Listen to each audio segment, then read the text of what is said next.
Do you think we should really just go in? He's the one who told us to wait for him here. I guess the Critians really are different. They don't seem to be in any great rush to get things done, that's for sure. I know, they certainly are weird, aren't they? Actually, you're kind of like that too, Judith. That's funny, I don't see that at all. Seems like Patty'd fit right in here too. Might be nice to live here. Ah, there you are. Welcome back. I've kept you waiting. Now, please, step this way if you will.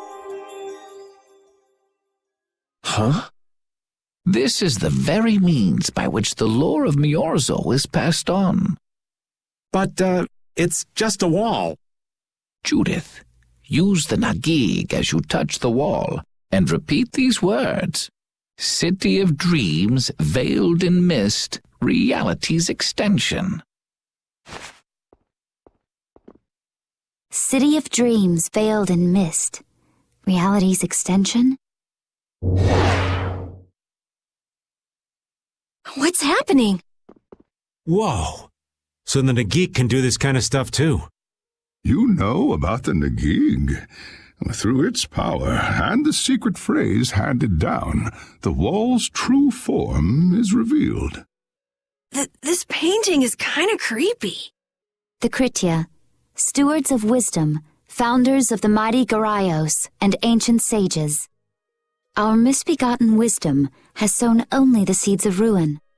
The Blastia we created granted us blessings, but also blighted the air, lifeblood of this world. Then Rita was right. There were disturbances in the air in the past. You think this is showing a disturbance in the air? It looks more like the air is trying to eat the planet. It is said that a great mass of air threatened to swallow the very planet whole. The blight grew ever stronger and brought forth a cataclysm. In our terror, we gave a name to the cataclysm, the Adephagos. Adephagos?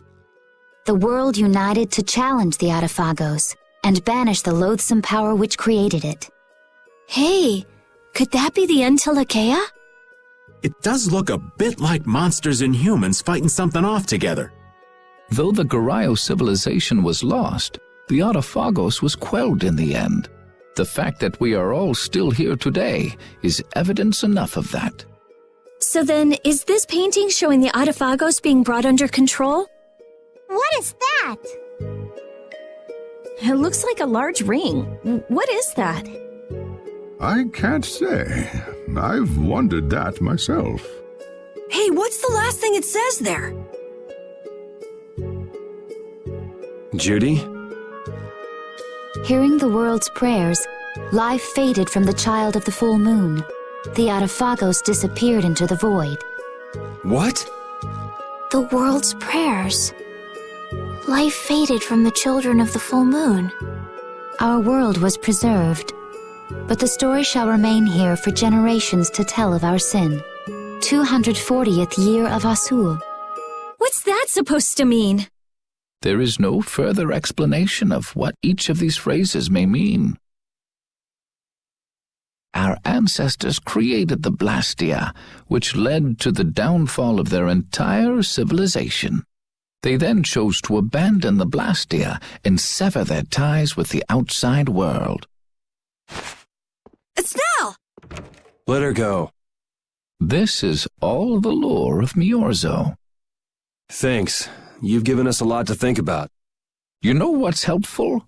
There's this magic cucumber that'll turn any dish into a gourmet meal. I think we'll pass. Could we trouble you for a place to rest a while? I feel we may need to impose on you until our friend has calmed down. You are free to use the house next door. No one lives there right now. Thank you. Okay, let's be going.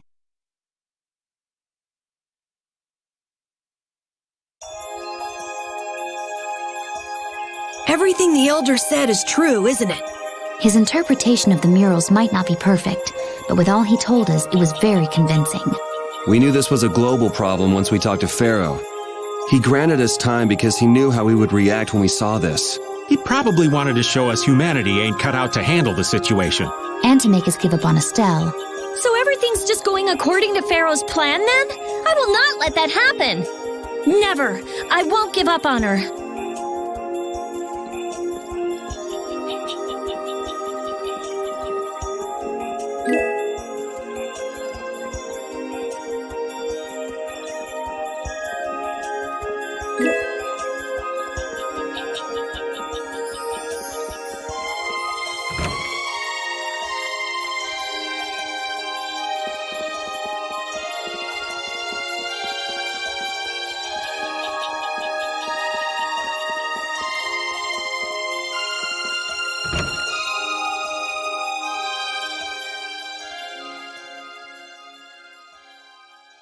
The Cataclysm? The Adephagos? If that legend's true, then maybe the power of the child of the full moon isn't the only thing to blame for bringing out the Adephagos. But what about the hearing the world's prayers, life faded from the children of the full moon part? Maybe they averted danger by killing the cause of the Adephagos, the children of the full moon. But wait! Aren't the Hermes Blastia the real cause? Can't we just stop those? It might not be just the Hermes Blastia. That legend made it sound like all Blastia disturb the world's air. Right, Rita? The elders said that Blastia are Blastia. There are no normal ones or special ones. I think that means the only thing that's different is how much air each formula uses. Even the Blastia we're using? Bodhi-Blastia are special, but all Blastia utilize air in a formula. They're all the same. And formulas need air to work. The Hermes technique, the children of the full moon, they're probably only part of the danger. With more and more Blastia, the Adephagos will awaken. This is what the Entelexia are afraid of. And that's what I was worried about. I didn't want to admit it. Blastia couldn't be bad. The people who used them for evil were the bad ones. That's what I always believed. But I was wrong. So does that mean we have to stop every Blastia? Like the people here in Myorzo did? Aye. We should toss every Blastia in the trash. Gotta row our boats with oars, too. That's impossible. We need Blastia for our everyday lives. Barrier Blastia, Aqua Blastia, Bodhi Blastia too. Yeah, you're right. So, it's really not possible? I couldn't take on a really tough monster if I didn't have this. Yeah. I wish we could use Blastia without worrying about consuming air. But I guess that's just a dream. The Rhizomata formula. What's that? All things exist due to the sublimation, reduction, formation, and dispersion of air. Some think that a still undiscovered theory could freely manipulate those essential mechanisms of air. Formulating that theory is the ultimate goal of current magical research by mages around the world. So that's the Rhizomata formula? If it's found, manipulating air will become so much easier. Of course, we need a formula to reconstruct air from power that was originally converted from air. But Estelle's power is actually directly manipulating air. Estelle is the closest thing to the Rhizomata formula. If we can use a formula to interfere with and neutralize Estelle's power... I don't really get it, but if you work out that formula thing, then Estelle can live in peace, right? So by that logic, if we could control the excess of air, we could prevent provoking the Adephagos. Awesome! Sounds difficult, but awesome. So we're supposed to go looking for some formula that researchers all over the world can't find? Now you're really dreaming. I will figure out this formula. For Estelle and for me. Yeah, you do that. Huh? Raven, where are you going? For a walk. All this talk about saving the world, the ultimate goal of magical research. This conversation's a little much for old Raven to keep up with.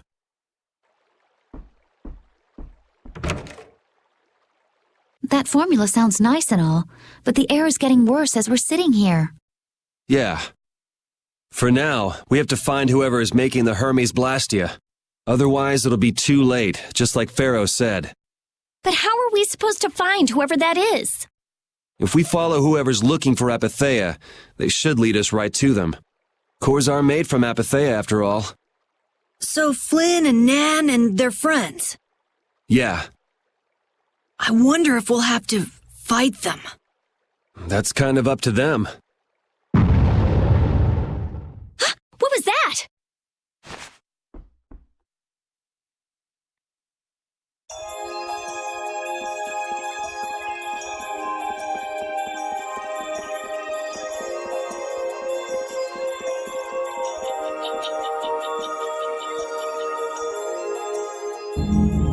This Blastia is working. Why? This one is fitted with a core. Something's written here. Warp Blastia? So in other words, someone used this to leave Miorzo? It looks that way. Didn't they get rid of all the Blastia here? There shouldn't be any functioning, right? Yes, at least that's how it should be. What could a functional Blastia be doing here? It appears that someone's left the town. Estelle. Where's Estelle? Wait, and where'd the old man go? Huh? You don't think both of them used this? What do you mean? The Blastia in our towns should have all lost their cores back in ancient times. A core was probably brought in from outside the town. It should require adjustment to function properly, but Estelle's an exception to the rules. If she can interact directly with air, she might also be able to reconstruct air to fit the core's formula. But why would she? Elder, could you get everyone to help us search to see if our friends are in town? Very well. Let's look for them too.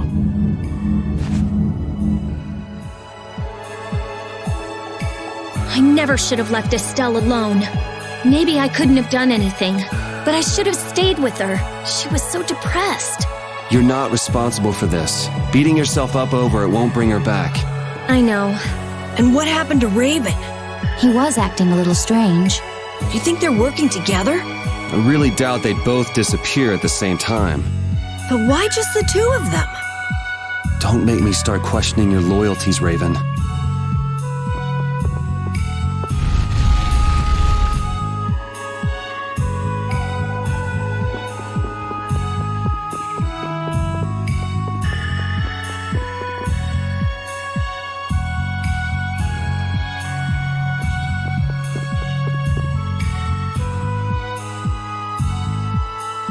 As you thought, the two of them are nowhere to be found.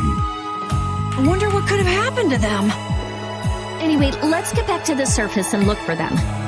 But even if we do, the world's a big place. It's reckless to just go searching blindly. Perhaps the two of them went on a walk? A walk that involves leaving the town without saying anything to us? Not a chance.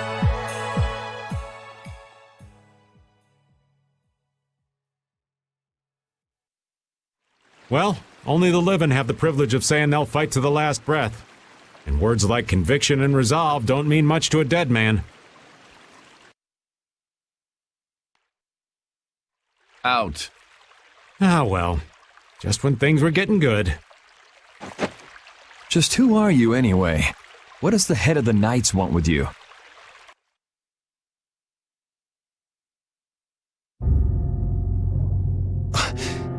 I can't believe I only just remembered that. I've got a bad feeling about this. Hurry! We have to follow them! I understand how you're feeling, but please try to calm down. What? Aren't you worried? Of course I'm worried. That's why we should calm down and think rationally, right? Oh, right. Yeah, I see. I'm sorry. Got any ideas? Ah, yes. The Master of Miorzo might have some idea. He's an Entelexia after all. Maybe he felt the flow of air from the Blastia. Did you hear it? Could you tell us where it was? To the west. A sea of sand. A town? It's not too clear, but a desert town. I think it's Jormungand. That's the town in the sands of Kagor, where we met Duke before. The sands? Why would they go to a place in the middle of nowhere? Let's head there now. You're leaving, then? I am. You don't need to shoulder such a burden. Haven't you suffered enough? Thank you, Elder. But I'm not suffering anymore. If you went into the outside world, you might understand too.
Just what do they eat to get this big? The only thing they eat is air. Any air that doesn't become an apatheia gets metabolized and makes them this size. And they can live on just that? Air contains all the necessary ingredients for life. Huh, well, that's a little trick we humans can't do. The Entelexia have each evolved into a particular form that best suits their needs. It takes time, many, many times the length of a human life. So that's why they keep to themselves, even though they're all part of the same group. Yes, human knowledge can't compare to the knowledge the Entelexia accumulate over their lives. But even though they're smarter than humans, they don't use magic. The Entelexia have no need to rely on magic to defend themselves, unlike humans. Okay, but magic can be used for other things besides self-defense. I guess they had no desire for power other than to protect themselves. So they had a totally different set of values.